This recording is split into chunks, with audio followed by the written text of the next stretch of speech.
Very good morning. Class 9th शिक्षा निदेशालय राष्ट्रीय राजधानी क्षेत्र दिल्ली की वर्कशीट आ गई है। आपकी वर्कशीट है ये सामाजिक विज्ञान की अर्थशास्त्र की दूसरी वर्कशीट है ये, और पार्ट है संसाधन के रूप में लोग, यानी कि ह्यूमन रिसोर्सेज। इंसान को संसाधन के रूप में माना जा सकता है कि नहीं माना जा सकता है, ये हमने पिछली वर्कशीट में पढ़ा। पिछली वर्कशीट में हमने डिटेल में पढ़ा कि संसाधनों का, पूंजी का, किसी भी चीज़ का इस्तेमाल वो खुद नहीं कर सकते। पूंजी अपना इस्तेमाल खुद नहीं करती है, संसाधन अपना इस्तेमाल खुद नहीं करते हैं। उसका संसाधनों और पूंजी और सभी चीज़ों का इस्तेमाल करने के लिए हमें लोगों की ज़रूरत पड़ती है। प्लस लोग अपने कौशल और अपने ज्ञान की मदद से, अपने ज्ञान और कौशल की वजह से जितने भी साधन हमारे आसपास मौजूद हैं उनको इकोनॉमिकली यूजफुल बनाते हैं, यानी आर्थिक रूप से लाभदायक बनाते हैं, ताकि उनका इस्तेमाल संसाधन के तौर पर हो सके। यानी किसी भी साधन को संसाधन बनाने के लिए हमें किसकी ज़रूरत पड़ती है? लोगों की, यानी कि ह्यूमंस की। और ह्यूमन रिसोर्सेज के बारे में हम पढ़ने वाले हैं, यानी लोगों को संसाधन के रूप में कैसे माना जा सकता है और कैसे इस्तेमाल होता है।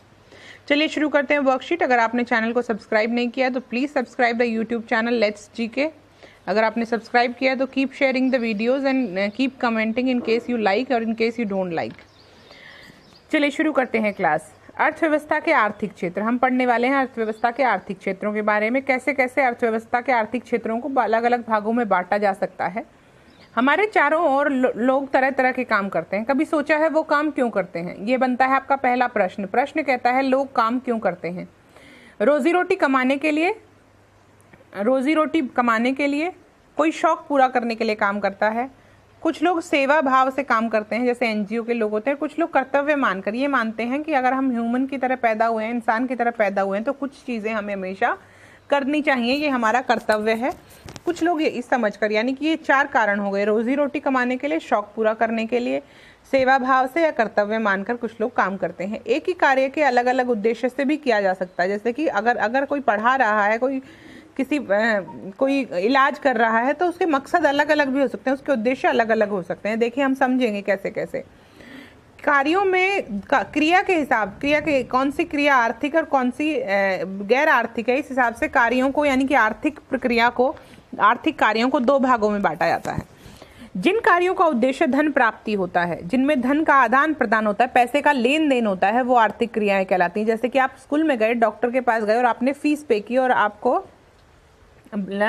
आपने पैसे दिए, उन्होंने पैसे लिए, तो ये पैसे का लेन देन, यानी कि अर्थव्यवस्था के लिए फायदेमंद। अब आती हैं गैर आर्थिक प्रक्रियाएं। जैसे कि मैं अपने घर में अपनी बच्ची को पढ़ाती हूँ, जैसे डॉक्टर अपने घर में अपने बच्चों का इलाज करता है। जिन कार्यों में किसी भी प्रकार का धन का लेन देन नहीं होता, वो गैर आर्थिक प्रक्रियाएं होती हैं, गैर आर्थिक क्रियाएं होती हैं। ये दो प्रकार की क्रिया हैं।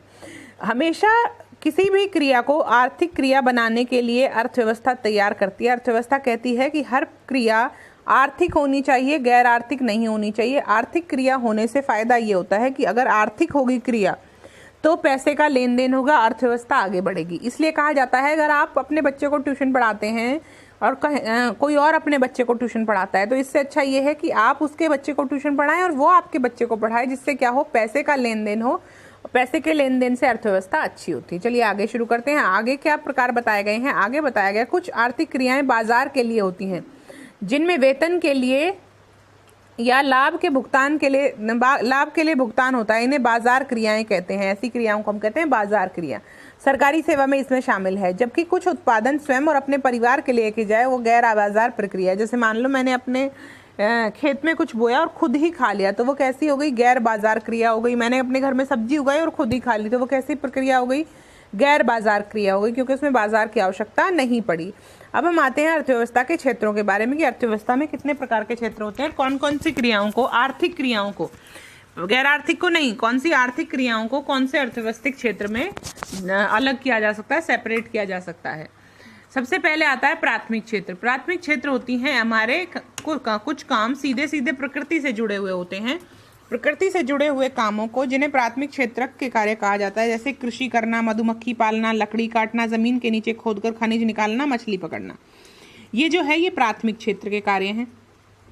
फिर से समझिए, प्राथमिक क्षेत्र के कार्य कौन से होते हैं? ऐसे कार्य जिसमें हम सीधे सीधे प्रकृति से कुछ ले रहे हैं, सिर्फ प्रकृति का ही योगदान ले रहे हैं, उनको कहते हैं प्राथमिक क्षेत्र कार्यक्रम। जैसे कि प्राथमिक क्षेत्र के कार्य, जैसे कि कृषि करना, हम लोग सीधे कृषि कर रहे हैं। कृषि करना, मधुमक्खी पालना, लकड़ी काटना, जमीन के नीचे खोदकर खनिज निकालना, यानी खनन भी क्या होता है, एक तरह से प्राथमिक क्षेत्र की प्रक्रिया है।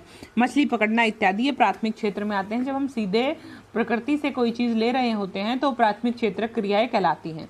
उसके बाद हम आते हैं द्वितीय क्षेत्रक, यानी कि विनिर्माण, जिसमें मैन्युफैक्चर किया जाता है, कुछ ना कुछ बनाया जाता है, उसको कहते हैं द्वितीय क्षेत्रक प्रक्रियाएं।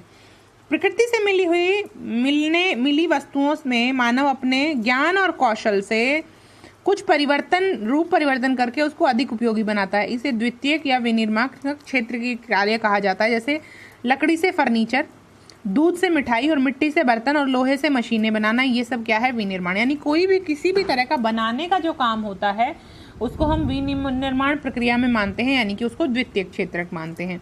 अब हम आते हैं अर्थव्यवस्था के तीसरे क्षेत्र में, जिसको कहते हैं तृतीय क्षेत्रक क्रियाएं। ऐसी क्रियाएं जो अर्थव्यवस्था के तीसरे क्षेत्र का भाग होती हैं। सभी प्रकार के कार्यों को भली प्रकार से करने और उनके उपभोग करने में अनेक सहायक सेवाएं भी चाहिए होती हैं। इन्हें तृतीय क्षेत्रक या सेवा क्षेत्रक कहते हैं। जैसे कि परिवहन, बैंकिंग, पैकिंग, पुलिस, डिलीवरी करना, कुछ सामान पहुंचाना, जिसमें आप कुछ बना नहीं रहे, कुछ उगा नहीं रहे, लेकिन फिर भी आप कुछ काम कर रहे हैं। जैसे कि हम लोग पढ़ा रहे हैं, तो ये भी क्या है, एक सेवा है। ये भी तृतीय क्षेत्रक में आती है, तृतीय क्षेत्र की आर्थिक प्रक्रिया में आती है। अब हम आते हैं आर्थिक क्रियाओं के, हमने 3 क्षेत्र देखे। अब हम आते हैं क्वेश्चन आंसर पर। जो पहला आंसर कहता है, पहला क्वेश्चन कहता है, लोग किन कारणों से विभिन्न कार्य करते हैं। हमने जब पैराग्राफ शुरू किया था तो बिल्कुल साफ साफ देखा था लोग किस कारण काम करते हैं। हम यहाँ से लिखना शुरू करेंगे।